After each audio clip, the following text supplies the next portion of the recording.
A very good morning to all. Today we are going to discuss a new topic that is about how do animals obtain air or how do animals breathe. So we know that animals need air to live because they are living things and they need air to live.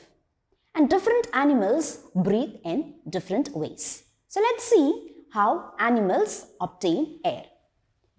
So most of the animals like the snake, lizard, tortoise, even birds, they breathe through their lungs. What about we human beings? How do we breathe? So we breathe through our lungs.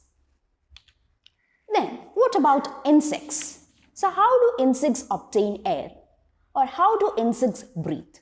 So insects breathe through tiny holes called spiracles. So insects have tiny holes called spiracles. So through these spiracles, the air enters into fine tubes, which is present in the insect's body. And these fine tubes carry air to all parts of the insect's body. So insects have tiny holes called spiracles through which they obtain air. Then what about fish? What about fish and many other aquatic animals like the starfish, jellyfish, etc. How do they breathe?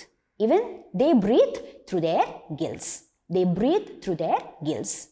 Their gills are filled with blood. So when the water flows through their gills, so the blood absorbs oxygen that is dissolved in water. And it is the blood that carries the oxygen to all parts of their body. So these aquatic animals, many of the aquatic animals breathe through their gills. Then what about frogs? How do they breathe? We know that frogs live on land as well as in water. So when they are on land, they breathe through their lungs. And when they are in water, how do they breathe? When they are in water, they breathe through their moist skin. And even earthworm, we know that earthworms live in soil. They live in dry soil and they breathe through their moist skin.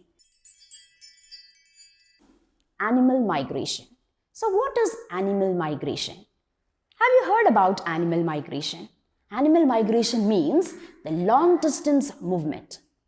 It is the long distance movement of animals in a particular season. We call it as animal migration. So why do animals migrate, or what is the reason for their migration? So animals migrate from one place to another because of different reasons. Like for a favorable condition, they move from one place to another for a favorable living condition. Or they move from one place to another in search of food and water. Even animals migrate for their breeding reasons. So what is animal migration?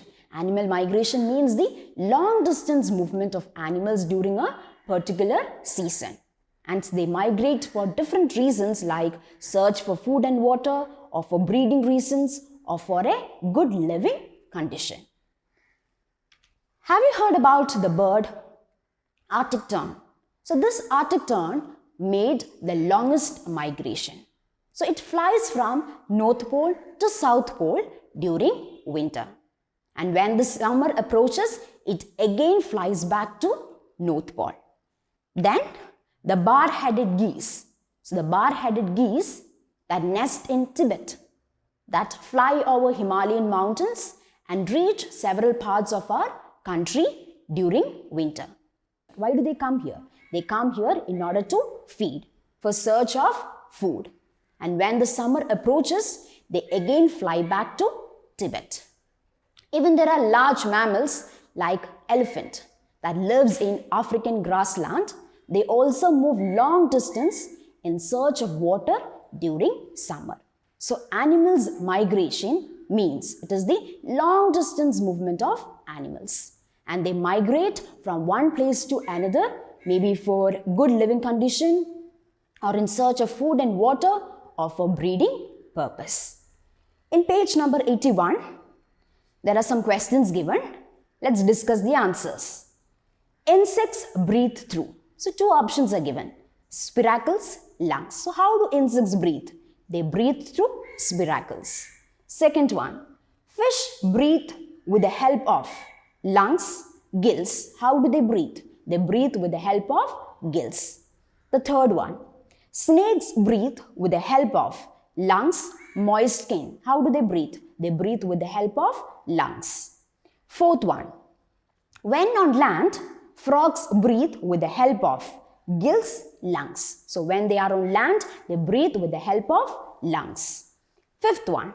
Earthworms take in oxygen with the help of their gills, moist skin. So earthworms live in dry soil and they take in air with the help of their moist skin.